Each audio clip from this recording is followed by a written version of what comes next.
देवयानी और शर्मिष्ठा का कलह एवं उसका परिणाम। वैशंपायन जी कहते हैं, जन्मेजय कच्छ संजीवनी विद्या सीख आया। इससे देवताओं को बड़ी प्रसन्नता हुई। उन्होंने कच्छ से वह विद्या सीख ली। उनका काम बन गया। देवताओं ने एकत्र होकर इंद्र पर जोर डाला कि अब दैत्यों पर आक्रमण कर देना चाहिए। इंद्र ने आक्रमण किया।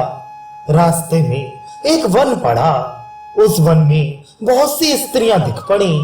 वहां कुछ कन्याएं जल क्रीड़ा कर रही थीं। इंद्र ने वायु बनकर किनारे पर रखे हुए वस्त्रों को आपस में मिला दिया। कन्याएं जब बाहर निकली तब असुर राज वृषपर्वा की पुत्री शर्मिष्ठा ने भूल से अपनी गुरु पुत्री देवयानी के वस्त्र पहन लिए। उसे मालूम नहीं था कि वस्त्र मिल गए हैं। कलह शुरू हुआ। देवयानी ने कहा, अरे एक तो तू असुर की लड़की और दूसरे मेरी चेली, फिर तूने मेरे कपड़े कैसे पहन लिए? तू आचार भ्रष्ट है। इसका फल बड़ा बुरा होगा। शर्मिष्ठा बोली, वाह रे वाह, तेरा बाप तो मेरे पिता को सोते बैठते भी नहीं छोड़ता। नीचे खड़े होकर भाट की तरह स्तुति करते हैं और तेरा इतना घमंड। देवयानी क्रुद्ध हो गई। वह शर्मिष्ठा के वस्त्र खींचने लगी। इस पर दुर्बुद्धि शर्मिष्ठा ने उसे कुएं में ढकेल दिया और उसे मरी जानकर बिना उधर देखे नगर में लौट गई।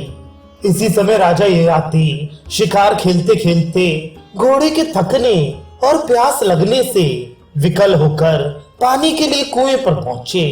कुएं में जल नहीं था। उन्होंने देखा कि उसमें एक सुंदरी कन्या है। राजा ने पूछा, सुंदरी तुम कौन हो? तुम कुएं में कैसे गिरी हो? देवयानी ने कहा, मैं महर्षि शुक्राचार्य की पुत्री हूँ। जब देवता असुरों का संहार करते हैं तब वे संजीवनी विद्या द्वारा उन्हें जीवित कर दिया करते हैं। मैं इस विपत्ति में पड़ गई हूँ।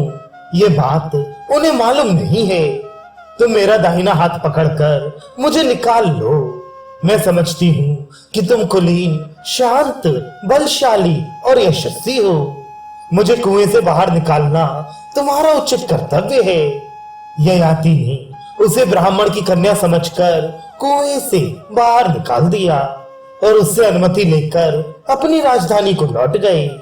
इधर देवयानी शोक से व्याकुल होकर नगर के पास आई और दासी से बोली, अरे दासी, मेरे पिता के पास जाकर जल्दी कह दे कि मैं अब वृषपर्वा के नगर में नहीं जा सकती। दासी ने जाकर शुक्राचार्य से शर्मिष्ठा के व्यवहार का वर्णन किया। देवयानी की यह दुर्दशा सुनकर शुक्राचार्य को बड़ा दुख हुआ।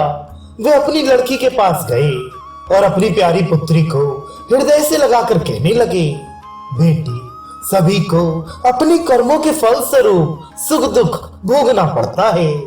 जान पड़ता है कि तुमने कुछ अनुचित कार्य किया है जिसका ये प्रायश्चित हुआ।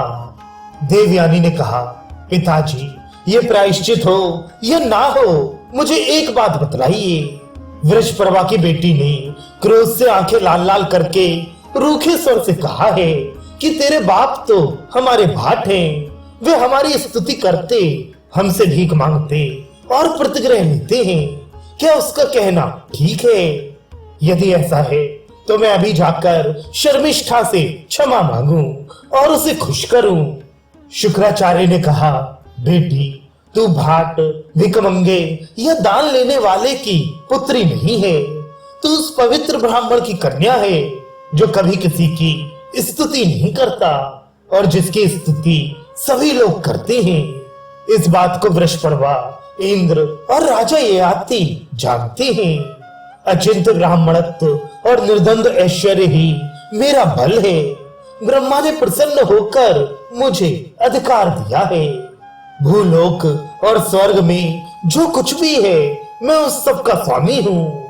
मैं ही प्रजा के हित के लिए जल बरसाता हूँ और मैं ही औषधियों का पोषण करता हूँ। ये मैं बिल्कुल ठीक कहता हूँ। इसके बाद शुक्राचार्य ने देवयानी को समझाते हुए कहा, जो मनुष्य अपनी निंदा सह लेता है उसने सारे जगत पर विजय प्राप्त कर ली, ऐसा समझो। जो उभरे क्रोध को घोड़े के समान वश में कर लेता है वही सच्चा सारथी है, भागदौड़ पकड़ने वाला नहीं। जो क्रोध को क्षमा से दबा लेता है वही श्रेष्ठ पुरुष है। जो क्रोध को रोक लेता है, निंदा सह लेता है और दूसरों के सताने पर भी दुखी नहीं होता, वह सब पुरुषार्थों का भाजन होता है। एक मनुष्य 100 वर्ष तक निरंतर यज्ञ करे और दूसरा क्रोध ना करे, तो उससे क्रोध न करने वाला ही श्रेष्ठ है। मूर्ख बच्चे तो आपस में वैर विरोध करते ही हैं। समझदार को ऐसा नहीं करना चाहिए। देवयानी ने कहा, पिताजी, मैं अभी बालिका हूँ, फिर भी मैं धर्म अधर्म का अंतर समझती हूँ। क्षमा और निंदा की सबलता और निर्बलता भी मुझे ज्ञात है। अपना हित चाहने वाले गुरु को शिष्य की धृष्टता क्षमा नहीं करनी चाहिए। इसलिए इन क्षुद्र विचार वालों में अब मैं रहना नहीं चाहती, जो किसी के सदाचार और कुलीनता की निंदा करते हैं। उनके बीच में नहीं रहना चाहिए। रहना चाहिए वहां जहां सदाचार और कुलीनता की प्रशंसा हो। देवयानी की बात सुनकर बिना कुछ सोचे विचारे शुक्राचार्य वृषपर्वा की सभा में गए और क्रोध पूर्वक बोले, राजन, जो अधर्म करते हैं उन्हें चाहे तत्काल उसका फल ना मिले, लेकिन धीरे धीरे वे उनकी जड़ काट डालता है। एक तो तुम लोगों ने बृहस्पति के पुत्र सेवापरायण कच्छ की हत्या की और दूसरे मेरे पुत्री के भी वध की चेष्टा की। अब मैं तुम्हारे देश में नहीं रह सकता, मैं तुम्हें छोड़कर जाता हूँ। मालूम होता है तुम मुझे व्यर्थ बकवाद करने वाला समझते हो, इसी से अपने अपराध को न रोक कर उसकी उपेक्षा कर रहे हो। वृषपर्वा ने कहा, भगवान, मैंने तो कभी आपको झूठा या अधार्मिक नहीं माना। आप में सत्य और धर्म प्रतिष्ठित है। यदि आप हमें छोड़कर चले जाएंगे तो हम समुद्र में डूब मरेंगे। आपके अतिरिक्त हमारा और कोई सहारा नहीं है। शुक्राचार्य ने कहा, देखो भाई, चाहे तुम समुद्र में डूब मरो अथवा अज्ञात देश में चले जाओ, मैं अपनी प्यारी पुत्री का तिरस्कार नहीं सह सकता। मेरे प्राण उसी में बसते हैं। तुम अपना भला चाहते हो तो उसे प्रसन्न करो। वृषपर्वा ने देवयानी के पास जाकर कहा, देवी, मैं तुम्हें मुंह मांगी वस्तु दूंगा, प्रसन्न हो जाओ। देवयानी ने कहा, शर्मिष्ठा 1000 दासियों के साथ मेरी सेवा करे, जहां मैं जाऊं वहां मेरा वह अनुगमन करे।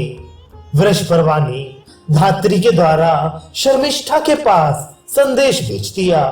उसने शर्मिष्ठा से कहलाया, कल्याणी, उठ और अपनी जाति का हित कर। शुक्राचार्य अपने शिष्यों को छोड़कर जाना चाहते हैं, तू चलकर देवयानी की इच्छा पूर्ण कर। शर्मिष्ठा ने कहा, मुझे स्वीकार है, आचार्य और देवयानी यहाँ से ना जाएं, मैं उनकी सब इच्छाएं पूरी करूंगी। शर्मिष्ठा दासी के रूप में देवयानी के पास उपस्थित हुई और प्रार्थना की कि मैं यहाँ और तुम्हारी ससुराल में भी तुम्हारी सेवा करूंगी। देवयानी ने कहा, क्यों जी, मैं तो तुम्हारे पिता के भिखमंगे, भाट और दान लेने वाले की लड़की हूँ और तुम बड़े बाप की बेटी हो। अब मेरी दासी बनकर कैसे रहोगी? शर्मिष्ठा ने कहा, जैसे बने वैसे विपदग्रस्त जाति की रक्षा करनी चाहिए। यही सोचकर मैं तुम्हारी दासी हो गई हूँ। मैं विवाह होने के बाद भी तुम्हारे साथ चलकर सेवा करूंगी।